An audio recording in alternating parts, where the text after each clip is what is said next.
സ്പോർട്സുമായിട്ട് ബന്ധപ്പെട്ട കറണ്ട് അഫയേഴ്സാണ് നോക്കുന്നത്. ആദ്യം നോക്കാം. തെലങ്കാന മന്ത്രിസഭാംഗമായി സത്യപ്രതിജ്ഞ ചെയ്ത മുൻ Indian cricket team captain Muhammad Azharuddin. വിരമിക്കൽ പ്രഖ്യാപിച്ച ഇന്ത്യയിലെ ടെന്നീസ് താരം രോഹൻ ബൊപ്പണ്ണ. 2025 നവംബറിൽ ബ്രിട്ടന്റെ നെറ്റ്ഹുഡ് പദവി നൽകി ആദരിച്ച ഫുട്ബോൾ ഇതിഹാസ താരം ഡേവിഡ് ബെക്കാം. നമുക്കൊന്നുകൂടി നോക്കാം. തെലങ്കാന മന്ത്രിസഭാംഗമായി സത്യപ്രതിജ്ഞ ചെയ്ത മുൻ Indian cricket team captain Muhammad Azharuddin.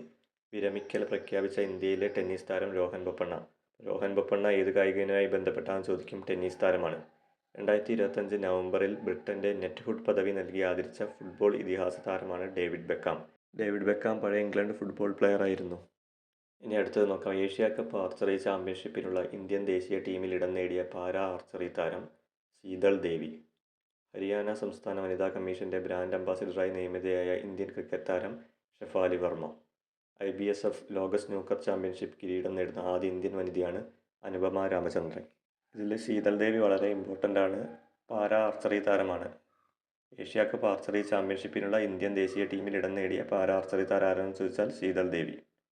ഇനി ഹരിയാന സംസ്ഥാന വനിതാ കമ്മീഷന്റെ ബ്രാൻഡ് അംബാസിഡറായി നിയമിതയായ ഇന്ത്യൻ ക്രിക്കറ്റ് താരമാണ് ഷെഫാലി വർമ്മ.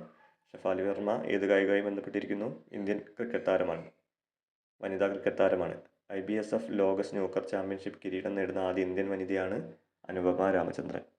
അടുത്ത കറണ്ട് അഫെയർ സെറ്റ് നോക്കുന്നതിന് മുന്നേ ചാനൽ എല്ലാവരും സബ്സ്ക്രൈബ് ചെയ്യാം.